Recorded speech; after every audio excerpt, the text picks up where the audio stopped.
When you're looking to bring someone into your team, there's going to be three key things that's going to help you find the right person. So the first thing that you want to ask is, can they do the job?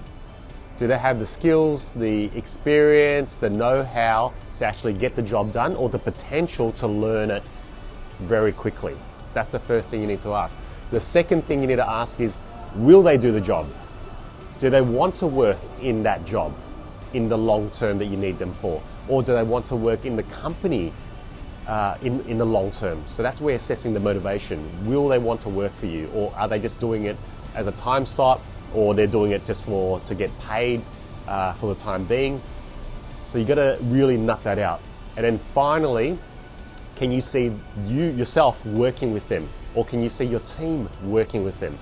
Fitting into the team, fitting into how you guys work and not disrupting it in a major way is quite key as well. So seeing if they can fit in also and not be a disruptor is quite key. So those three things is going to help you find the best talent for the job in the most simplest way.